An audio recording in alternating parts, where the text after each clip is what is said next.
Hello students, कैसे हो आप सब। तो कल तक हमने क्या पढ़ा था, सारा जो प्रोकैरियोटिक यूकैरियोटिक और ट्रांसपोर्ट वाला जो पार्ट है वो सारा ख़त्म कर लिया था। ट्रांसपोर्ट कौन सा था, यूनिपोर्ट, जिसमें एक ही साइड पे डायरेक्शन पे जा रहा था, और एंटीपोर्ट जिसमें डिफरेंट डिफरेंट डायरेक्शन पे दो मॉलिक्यूल ट्रांसफ़र हो रहे थे। और उसके बाद जो दूसरा सिम पोर्ट था, दो मॉलिक्यूल साथ के साथ ट्रांसपोर्ट हो रहे थे। और ऑस्मोसिस वाला मॉलिक्यूल जो पार्ट था ऑस्मोसिस वाले में, कि मॉलिक्यूल में जो कैसे ट्रांसफ़र होता है, मतलब सॉल्वेंट किस अकॉर्डिंग पास हो रहा है और सॉल्यूट किस अकॉर्डिंग पास हो रहा है।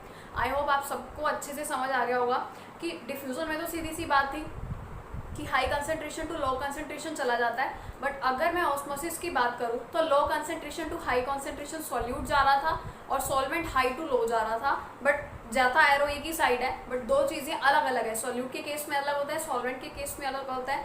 आई होप सबको अच्छे से समझ आ गया होगा।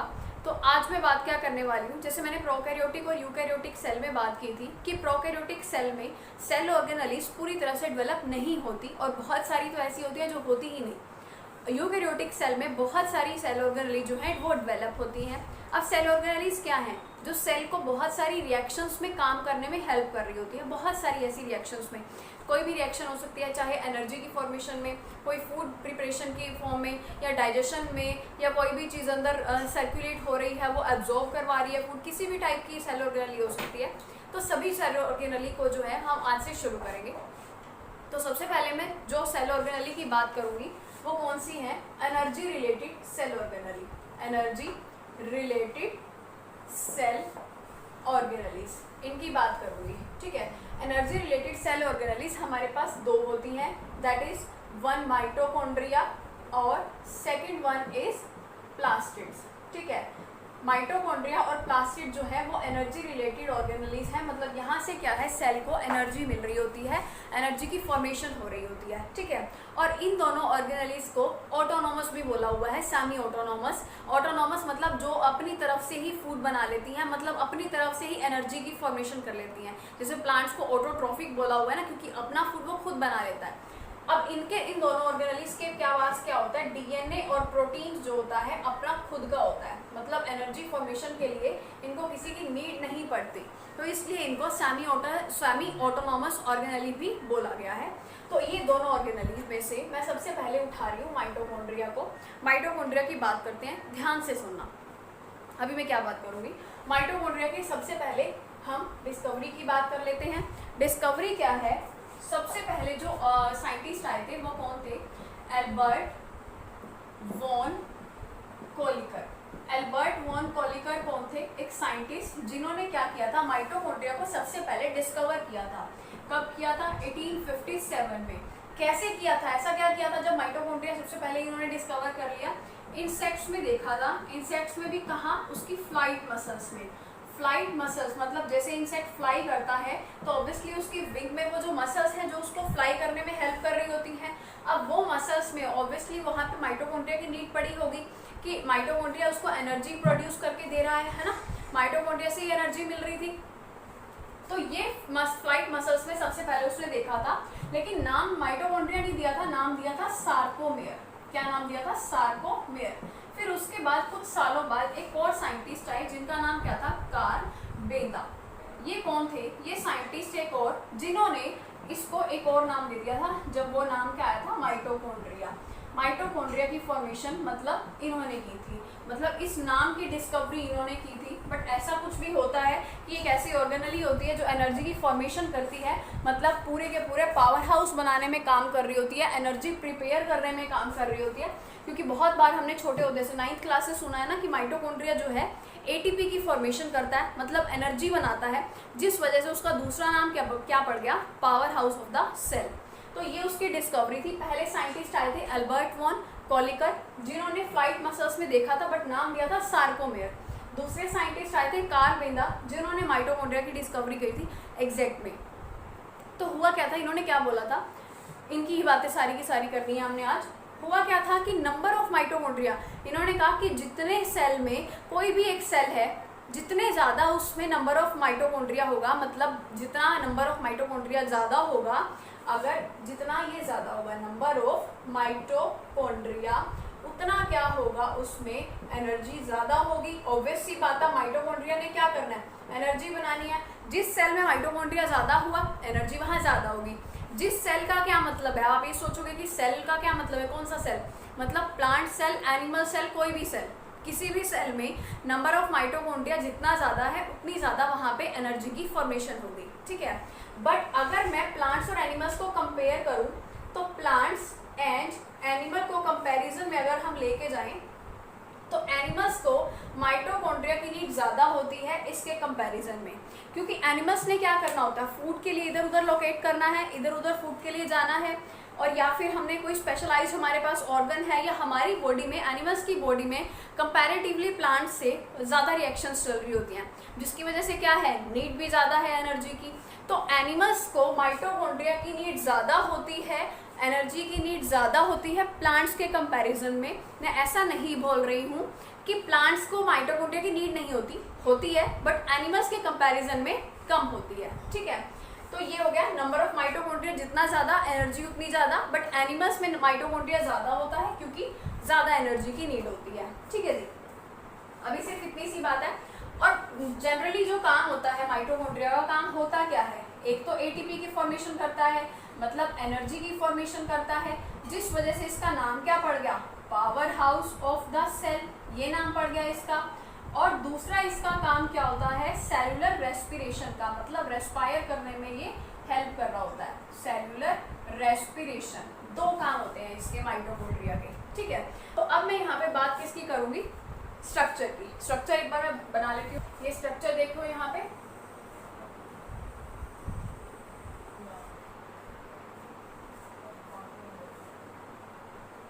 पहले बनाई आउटर मेम्ब्रेन, उसके बाद इनर मेम्ब्रेन।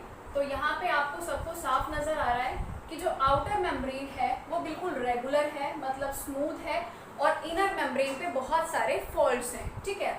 मैं इसको साथ के साथ लेबल करती चलती हूँ ताकि आपको बिल्कुल भी कंफ्यूजन ना रहे। ये कौन है, outer mitochondrial membrane, outer mitochondrial membrane. और जो दूसरी थी इसको क्या बोला, इनर माइटोकॉन्ड्रियल मेम्ब्रेन, ठीक है।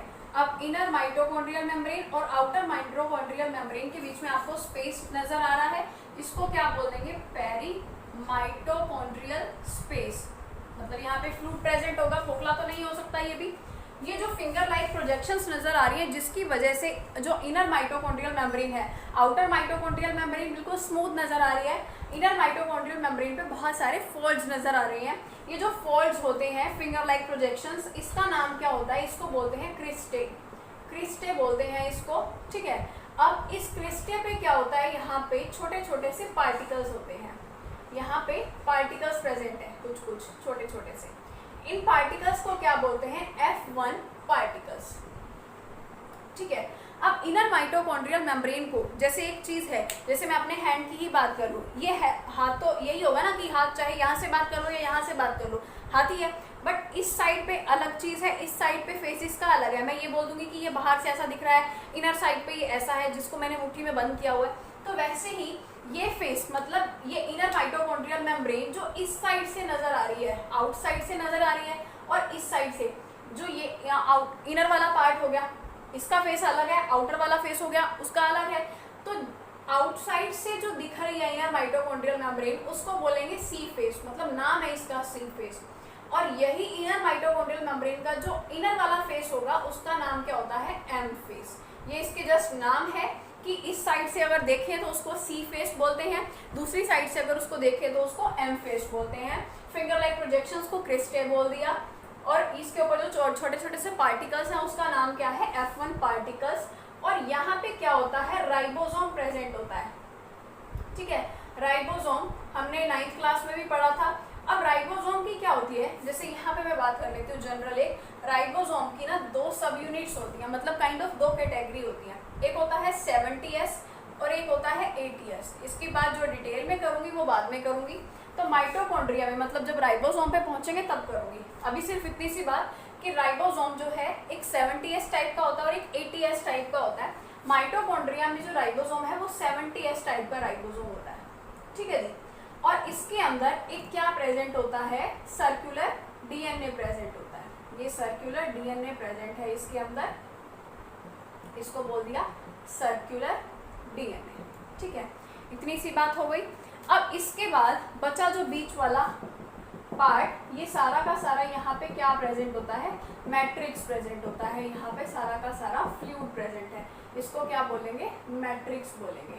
ठीक है, तो ये इसका डायग्राम हो गया किसका, माइटोकॉन्ड्रिया का। माइटोकॉन्ड्रिया के डायग्राम में सबसे पहले बात की थी किसकी, आउटर माइटोकॉन्ड्रियल मेम्ब्रेन या इनर माइटोकॉन्ड्रियल मेम्ब्रेन की। तो सबसे पहले इसी की बात कर लेते हैं। देखो इसका अगर मैं डिफरेंशिएट फॉर्म में लेके चलती हूँ इन दोनों को, हमने लास्ट लेक्चर में किसकी बात की थी, चैनल प्रोटीन और कैरियर प्रोटीन की बात की थी। तो आउटर माइटोकॉन्ड्रियल मेम्ब्रेन, इसको मैं ऐसे लिख लेती हूँ और इसको IMM ऐसे लिख देती हूँ। आउटर माइटोकॉन्ड्रियल मेम्ब्रेन जो है वो मोर परमिएबल होती है, ज्यादा परमिएबल। ज्यादा परमिएबल का क्या मतलब है कि यहाँ से सब्सटेंसेस जो है वो इजीली ट्रांसपोर्ट हो सकते हैं, चाहे फिर उन्होंने एंटर होना है या फिर उन्होंने एग्जिट करना है। और ये जो होती है इसके कंपैरिजन में लेस परमिएबल होती है। ठीक है, ये मोर परमिएबल होती है किस वजह से, due to presence of channel protein. Channel protein और कैरियर प्रोटीन की बात याद होगी। चैनल प्रोटीन कौन से होते थे, जो एक्टिव और पैसिवली दोनों मूव कर सकते थे।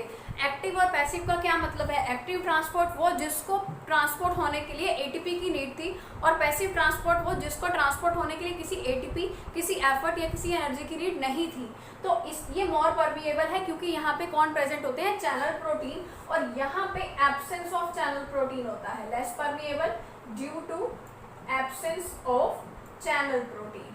ठीक है, चैनल प्रोटीन इसके पास नहीं होते तो होता क्या है इसके पास होता है प्रेजेंस ऑफ कैरियर प्रोटीन्स। अब कैरियर प्रोटीन्स कौन से थे, कैरियर प्रोटीन में वो बात याद होगी, यूनिपोड, सिमपोड और एंटीपोड। यूनिपोड कौन सा था, एक मेम्ब्रेन से अगर एक मॉलिक्यूल पास हो रहा है, just one molecule pass from one side to another side, that is यूनिपोड।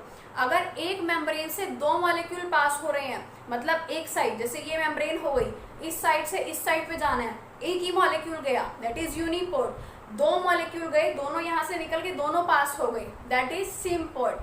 अब क्या हुआ, एंटीपोड, मतलब एक मॉलिक्यूल जो है इधर से इधर गया, दूसरा मॉलिक्यूल इधर से इधर आया, अलग अलग डायरेक्शन में चल रहा है, इसको हम क्या बोल रहे हैं, एंटीपोड। तो उसके लिए कौन आ रहे थे बीच में, कैरियर प्रोटीन थे। तो inner mitochondrial membrane less permeable है क्योंकि उसके पास चैनल प्रोटीन नहीं है, उसके पास क्या है, कैरियर प्रोटीन है। और वो मोर परमिएबल है क्योंकि उसके पास चैनल प्रोटीन्स हैं। ठीक है, इतनी बात है। और इसके बाद इन दोनों में मेन डिफरेंस एक और भी आता है। आउटर माइटोकॉन्ड्रियल मेम्ब्रेन में, यहाँ नीचे शायद दिख नहीं रहा होगा, मैं ऊपर लिख देती हूँ। आउटर माइटोकॉन्ड्रियल मेम्ब्रेन में जो प्रोटीन्स और लिपिड्स होते हैं, प्रोटीन्स एंड लिपिड्स जो होते हैं, इनका जो रेशो होता है, protein and liquid ratio, lipids ratio are equal, हमेशा इनका रेशो इक्वल होता है। और अगर इसकी बात करूं IMM की, तो यहाँ पे प्रोटीन्स का रेशो ज़्यादा होता है और लिपिड्स का रेशो प्रोटीन्स के कंपैरिजन में कम होता है। ठीक है, तो ये पहला पॉइंट है और ये दूसरा पॉइंट है।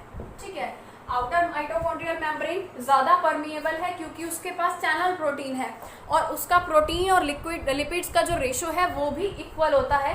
इनर माइटोकॉन्ड्रियल मेम्ब्रेन जो है वो लेस परमिएबल है क्योंकि उसके पास चैनल प्रोटीन्स तो नहीं है और प्रेजेंस ऑफ कैरियर प्रोटीन है, जो यूनिपोड, सिमपोड और एंटीपोड की बात की थी। ठीक है, और इसका जो प्रोटीन और लिपिड का रेशियो है वो भी अपोजिट है, मतलब प्रोटीन ज़्यादा होता है और लिपिड कम होते हैं। पेरीमाइटोकॉन्ड्रियल मेम्ब्रेन स्पेस कौन सा होगा, जो इन दोनों के बीच का एरिया है जहाँ पे फ्लूइड प्रेजेंट होगा, जो इस स्पेस को मेंटेन करके रख रहा होगा। तो मैं ये कह सकती हूँ कि ये तीनों ऑर्गेनली हमारी कवर हो गई, ऑर्गेनली की सॉरी तीन लेबलिंग, मतलब अगर मैं डायग्राम की बात कर रही हूँ तो डायग्राम में ये तीन चीज़ें कवर हो गई। उसके बाद बात आती है सर्कुलर डीएनए की। जब बात स्टार्ट हुई थी माइटोकॉन्ड्रिया की, तभी मैंने आपको बताया था कि सर्कुलर डीएनए जो है, डीएनए का काम क्या होता है कि अपने आप से वो चीज़ों को रेगुलेट करेगा। डीएनए क्या करता है, डबल कॉपी बनाता है। माइटोकॉन्ड्रिया जब बनता है वो प्री एग्जिस्टिंग सेल से बन जाता है, मतलब जैसे उसके पास पहले से सेल प्रेजेंट है। जब सेल थ्योरी पढ़ी थी तो वहाँ पे कौन सा साइंटिस्ट आया था जिसने बोला था कि सेल्स की थ्रू ही सेल्स बन रही हैं, दैट इज रुडोल्फ विर्चो। उसने क्या बोला था, ओमनी सेल्यूला ई सेल्यूला, ऐसे बोला था। उसका मतलब क्या था कि cells are arise from the pre existing cells, ये बोला था। वैसे ही सेम बात मैं आप कर रही हूँ कि माइटोकॉन्ड्रिया भी अराइज कैसे होता है, प्री एग्जिस्टिंग माइटोकॉन्ड्रिया से। तो डीएनए जो यहाँ पे काम कर रहा है वो काइंड ऑफ उसी चीज में ही काम कर रहा होता है। इसके बाद मैंने राइबोसोम की बात करी। राइबोसोम में मैंने ये बताया कि डिटेल वाली ऑर्गेनली जब आएगी तब मैं इसके बारे में बताऊंगी कि 2 सब यूनिट कौन सी होती हैं। अभी राइबोसोम को शुरू नहीं करेंगे, माइटोकॉन्ड्रिया की ही बात कर रहे हैं। 70S राइबोसोम इसमें प्रेजेंट होता है। राइबोसोम का काम क्या होता है, चलो इतनी देख लेते हैं, ये तो चलो इसकी कैटेगरी हो गई। बट राइबोसोम का काम क्या है, राइबोसोम का एक ही काम होता है, सिर्फ और सिर्फ एक काम, प्रोटीन्स की फॉर्मेशन। अब यही बात ही मैंने बोली थी ना कि माइटोकॉन्ड्रिया जो होता है वो सेमी ऑटोनॉमस ऑर्गेनली इंक्लूड होती है, क्योंकि ये अपने आप से अपनी एनर्जी की फॉर्मेशन कर सकती है। माइटोकॉन्ड्रिया है, एनर्जी की फॉर्मेशन कर लेगा। डीएनए है, अपने आप से बहुत सारे माइटोकॉन्ड्रिया भी बन जाएंगे क्योंकि कॉपी हो जाएगी। राइबोसोम है तो प्रोटीन्स भी मिल जाएगा, प्रोटीन मिल जाएगा तो डेफिनेटली उसको नरिशमेंट तो मिल ही गया। अब बात ये आ जाती है, इसका और कोई भी काम नहीं है, सिर्फ और सिर्फ प्रोटीन्स की फॉर्मेशन करेगा। बीच वाला मैट्रिक्स जो है उसको रेगुलेट कर रहा है, उसको वहाँ पे सारा का सारा फ्लूइड मेंटेन कर रहा है। बात किसकी रह गई, अच्छा ये भी कवर हो गया हमारे पास, सी फेस और एम फेस। सी फेस एम फेस का काम क्या है, सिर्फ ये बताया हुआ है कि अगर इस साइड से देखेंगे इनर माइटोकॉन्ड्रियल मेम्ब्रेन को, अगर आउटसाइड वाले फेस से देख रहे हैं तो उसको सी फेस बोलते हैं, अगर उसको इन साइड वाले फेस से देखें तो उसको एम फेस बोलते हैं। बच्ची इसमें फिंगर लाइक प्रोजेक्शंस, जिसका नाम क्या है, क्रिस्टे है। ये क्रिस्टे काम क्या कर रहे होते हैं, सेल्यूलर रेस्पिरेशन में काम कर रहे होते हैं। जब माइटोकॉन्ड्रिया शुरू हो रहा था मैंने 2 बातें बोली कि एक तो माइटोकॉन्ड्रिया एटीपी की फॉर्मेशन करता है और एक सेल्यूलर रेस्पिरेशन में काम कर रहा है। एटीपी की फॉर्मेशन वाली बात आपको सबको पता है कि एटीपी की फॉर्मेशन करता है ये, उस वजह से इसका दूसरा नाम भी पड़ गया। क्या नाम पड़ गया, this is known as power house of the cell. दूसरी इसकी बात क्या है कि ये सेल्यूलर रेस्पिरेशन का काम कर रहा है। ये बात पता है, सेल्यूलर रेस्पिरेशन का काम कर रहा है। इसका मतलब क्या है, रेस्पिरेशन करता कैसे, देखो ये क्रिस्टे उसको काम हेल्प करती होती है, ठीक है। क्रिस्टे क्या करती है, जैसे देखो यहाँ पे अगर माइटोकॉन्ड्रिया जो है, माइटोकॉन्ड्रिया अगर वहां पे एक्टिव स्टेज में है, मतलब अगर वो एक्टिव स्टेज किस में है, ऑफ सेल्यूलर रेस्पिरेशन, अगर माइटोकॉन्ड्रिया सेल्यूलर रेस्पिरेशन करने के लिए एक्टिव स्टेज में है तो उस टाइम पे क्या होता है, क्रिस्टे जो है, क्रिस्टे बढ़ जाएंगे, या तो उनका नंबर ऑफ क्रिस्टे बढ़ जाएंगे। जैसे जितने क्रिस्टे आपको यहाँ नजर आ रहे हैं, कितने नजर आ रहे हैं, 1 2 3 4 5 6 7 क्रिस्टे नजर आ रहे हैं। या तो नंबर ऑफ क्रिस्टे बढ़ जाएगा और या फिर साइज ऑफ क्रिस्टे बढ़ जाएगा। बात सिर्फ इतनी है कि एरिया ऑफ क्रिस्टे जो है, नंबर ऑफ क्रिस्टे वो बढ़ गए। उसके बढ़ने की वजह से ध्यान से सोच के देखो, इमेजिन करके देखो इस डायग्राम को, मैं थोड़ा साइड हो रही हूँ, ध्यान से सोच के देखो कि अगर नंबर ऑफ क्रिस्टे बढ़ गई, ये नंबर ऑफ क्रिस्टे नजर आ रहे हैं, अगर ये बढ़ जाते हैं, लंबे लंबे हो गए यहाँ पे, ठीक है, ये लंबे लंबे हो गए और उसके बाद यहाँ पे ये नंबर ऑफ क्रिस्टे तो बड़े बड़े और बड़े भी हो गए, ये इतने बड़े बड़े भी हो गए, ठीक है। और नंबर ऑफ क्रिस्टे मतलब जितने आपको 7 नजर आ रहे हैं उसकी बजाय यहाँ पे बहुत सारे क्रिस्टे बन गए। तो उसकी वजह से होगा क्या, ये जो इनर माइटोकॉन्ड्रियल स्पेस नजर आ रहा है वो कम हो जाएगा, तो उसकी वजह से इनर माइटोकॉन्ड्रियल स्पेस रिड्यूस हो गया।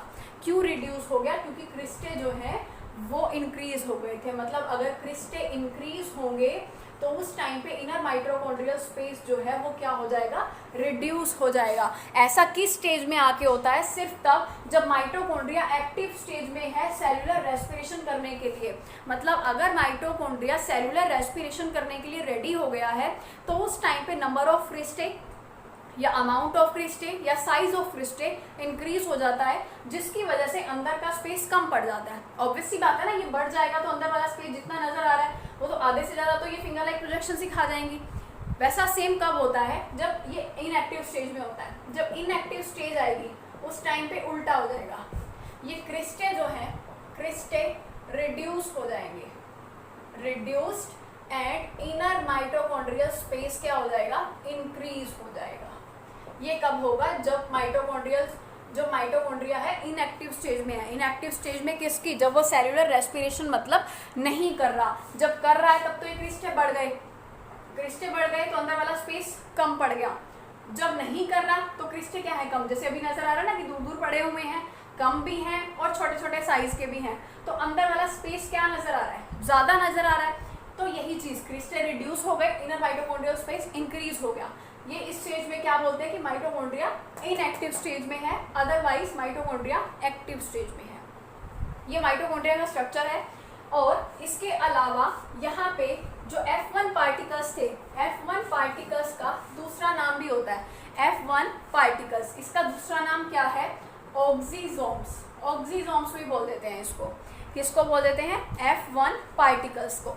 ये F1 पार्टिकल्स किसके ऊपर प्रेजेंट है? क्रिस्टे के ऊपर। क्रिस्टे क्या कर रहे हैं? सरफेस एरिया इंक्रीज कर रहे हैं। सरफेस एरिया इंक्रीज जब ये करते हैं, अब क्वेश्चन आपको ये आ जाता है कि अगर क्रिस्टे का सरफेस एरिया इंक्रीज हो रहा है या सरफेस एरिया वो इंक्रीज करने में हेल्प कर रहे हैं, तो उस टाइम वो काम क्या कर रहे हैं? सरफेस एरिया जब वो इंक्रीज कर रहे हैं, इसका मतलब क्या है? माइटोकॉन्ड्रिया एक्टिव स्टेज में है। काम क्या होने वाला है? सेलुलर रेस्पिरेशन होने वाली है। ठीक है, तो ये इसका पूरा का पूरा स्ट्रक्चर है जिसको आपने माइंड में रखना है। अच्छे से इसको नोट कर लो ताकि इसके नोट्स बनाने के लिए इजी हो जाए, क्योंकि एनसीईआरटी में आपको इस तरीके का डायग्राम ये नहीं नजर आएगा। उसमें बहुत ही कॉम्प्लेक्सिसिटी नजर आ रही है जो कि समझना थोड़ा सा मुश्किल है, थोड़ा सा उसको कॉम्प्लेक्स सा दिखाया हुआ है। सबसे पहले बात की आउटर माइटोकॉन्ड्रियल मेम्ब्रेन की। इनर माइटोकॉन्ड्रियल मेम्ब्रेन ज़्यादा परमिएबल है क्योंकि ज़्यादा इसमें चैनल प्रोटीन है, और इसमें चैनल प्रोटीन नहीं है, कैरियर प्रोटीन है। और इसमें प्रोटीन और लिपिड रेशियो इक्वल होता है, इसमें प्रोटीन ज़्यादा है और लिपिड्स कम है। बाकी उसके बाद राइबोसोम में सिर्फ प्रोटीन की फॉर्मेशन है, उसके अलावा इसकी बात है। जो मेन फंक्शन है वो इतना ही है। तो ये माइटोकॉन्ड्रिया की बात है। इसके अलावा मैंने माइटोकॉन्ड्रिया की एक बात नहीं बताई, इसको मैं इरेज कर देती हूँ, ध्यान से सुन लेना। इरेज कर रही हूँ मैं इसको, अच्छे से इसको नोट कर लेना। हाँ जी, देखो, अगर माइटोकॉन्ड्रिया के फंक्शन की बात करें, माइटोकॉन्ड्रिया के फंक्शन, तो पहला फंक्शन क्या था कि एटीपी की फॉर्मेशन करता है, और दूसरा फंक्शन क्या था? सेल्यूलर रेस्पिरेशन करता है, सेल्यूलर रेस्पिरेशन। और तीसरा जो फंक्शन है सेल्यूलर रेस्पिरेशन के अंदर ही इंक्लूड हो जाता है। जैसे ये आपके पास कौन सी यूनिट चल रही है? अभी सेल 3rd यूनिट चल रही है, 4th यूनिट आएगी प्लांट फिजियो की, तो उसमें क्या है? हम पढ़ेंगे ग्लाइकोलिसिस, क्रेब्स साइकिल और फॉस्फोरिलेशन, ऐसे कुछ साइकिल्स पढ़ेंगे जिसमें आपको पता चल जाएगा सही से कि कैसे कैसे एनर्जी की फॉर्मेशन हो रही है, कितने एटीपी एक बार में प्रोड्यूस हो जाते हैं, कितने एटीपी रिड्यूस हो जाते हैं। तो ये सारी चीज़ें हम तब पढ़ेंगे, आती ही माइटोकॉन्ड्रिया के अंदर ही हैं। फिलहाल माइटोकॉन्ड्रिया की बात करेंगे, इन सब की बात नहीं करेंगे क्योंकि ये क्या है? प्लांट फिजियो की बात हो रही है, प्लांट फिजियोलॉजी कि प्लांट में कैसे कैसे रिएक्शंस चलती हैं। ठीक है, अच्छा, अब इस सेल्यूलर रेस्पिरेशन की दो ही बातें बताई, एक एक्टिव स्टेज बताई और एक इनएक्टिव स्टेज बताई। एक्टिव वाली भी आपको समझ आ गई। एक्टिव में क्या था कि अगर क्रिस्टे जो हैं वो बढ़ गए और अंदर का स्पेस क्या हो गया? कम पड़ गया, ये था। इनएक्टिव स्टेज में क्या हुआ? क्रिस्टे जो है वो कम हो गए और अंदर का स्पेस क्या हो गया? बढ़ गया, उल्टा। और इनएक्टिव स्टेज का दूसरा नाम होता है एक ऑर्थोडॉक्स फेज, जिसके नाम से आपको क्वेश्चन अटक सकता है कहीं पे भी कि ऑर्थोडॉक्स फेज क्या होता है। तो ऑर्थोडॉक्स फेज जब भी कहीं आ जाता है तो कंफ्यूज मत होना, वहाँ पे सीधी सी बात सिर्फ वो क्या पूछना चाह रहा है आपसे कि इनएक्टिव स्टेज किसको कहते हैं। इनएक्टिव स्टेज मतलब जब क्रिस्टे कम हो गए थे और अंदर का स्पेस बढ़ गया था। ठीक है, और इसके अलावा क्या बात करनी है मेरे को? इसके अलावा ये बताना है कि जो माइटोकॉन्ड्रिया होता है एनिमल्स में भी है और प्लांट्स में भी है। अगर मैं प्लांट्स की बात करूं तो प्लांट्स में ये 3rd लार्जेस्ट ऑर्गेनेली होती है, 3rd लार्जेस्ट। अब बात ये आती है कि अगर ये 3rd लार्जेस्ट है तो पहली दो कौन सी हैं? पहली होती है न्यूक्लियस, दूसरी है प्लास्टिड्स, और तीसरे नंबर पे आता है ये माइटोकॉन्ड्रिया। और अगर मैं एनिमल्स की बात करूं, एनिमल्स में, तो ये एनिमल्स में 2nd लार्जेस्ट ऑर्गेनेली होती है। 2nd लार्जेस्ट ऑर्गेनेली का क्या मतलब है कि यहाँ पे पहली भी कोई और थी, पहली कौन सी थी? न्यूक्लियस, और उसके बाद कौन आता है? माइटोकॉन्ड्रिया। ठीक है जी, तो ये माइटोकॉन्ड्रिया की सारी इंफॉर्मेशन थी जो मैंने आज के लेक्चर में दी है। एनिमल्स में 2nd लार्जेस्ट ऑर्गेनेली आती है, पहली होती है न्यूक्लियस, दूसरी माइटोकॉन्ड्रिया, और प्लांट्स में 3rd लार्जेस्ट ऑर्गेनेली है, पहली nucleus, 2nd one plastid and 3rd one mitochondria. ये फंक्शंस हो गए, इसके पूरा स्ट्रक्चर मैंने एक्सप्लेन कर दिया है। डायग्राम को अच्छे से देख लेना और उसके सारे फंक्शंस को भी अच्छे से देख लेना, नोट कर लेना। और नोट्स बना लेना। मैंने पहले ही लेक्चर जब शुरू हुआ था, चैप्टर शुरू हुआ था, तभी बताया था कि जैसे जैसे मैं बताती जा रही हूँ उसको नोट करते जाना। आपके पास अच्छा सा ऑप्शन ऐसा तो है नहीं कि मैं जल्दी जल्दी बोल गई और आपको नोट्स बनाने का टाइम नहीं मिला। वीडियो को बार बार आप रोक भी सकते हैं ना, जब आपको लग रहा है कि ये नोट करने वाले पॉइंट है, एक बार वीडियो रोक दो, सारी चीज़ों को नोट कर दो। आपने नोटिस किया होगा जब भी मैं पढ़ा रही हूँ मैं साइड्स में तभी जाती हूँ ताकि आप इस चीज़ को नोट कर लें। तो अच्छे से इसके नोट्स प्रिपेयर कर लेना। अब इसके बाद माइटोकॉन्ड्रिया के बाद सेकंड जो ऑर्गेनेली आनी है वो किसकी आनी है, प्लास्टिड्स की आनी है। मैंने दो ही ऑर्गेनेली की बात की ना कि एनर्जी रिलेटेड ऑर्गेनेलीज जो हैं वो एक माइटोकॉन्ड्रिया है and second one is plastids, ठीक है। तो प्लास्टिड और न्यूक्लियस की बात हम नेक्स्ट लेक्चर में करेंगे, क्योंकि न्यूक्लियस की बात तो करनी ही करनी है ना फर्स्ट, क्योंकि लार्जेस्ट ऑर्गेनेली तो यही है प्लांट्स के केस में भी और एनिमल के केस में भी। बट चाहे वो थर्ड ऑर्गेनेली है चाहे वो सेकेंड है, न्यूक्लियस तो सबसे बड़ी है। और सबसे पहले हम किसकी बात कर रहे हैं, एनर्जी रिलेटेड की, तो प्लास्टिड और माइटोकॉन्ड्रिया। तो इसके बाद हम प्लास्टिड शुरू करेंगे। फिलहाल आज का जो टाइम है वो ओवर हो गया, मतलब आज का लेक्चर इतना इनफ है। अगर मैं प्लास्टिड अभी शुरू करूँगी तो बहुत लंबा लेक्चर हो जाएगा। प्लास्टिड कल करते हैं, तो मिलते हैं नए लेक्चर के साथ प्लास्टिड में, ठीक है। तो प्लास्टिड जब शुरू करेंगे उसमें मिलते हैं। अभी आज का लेक्चर बस इतना ही।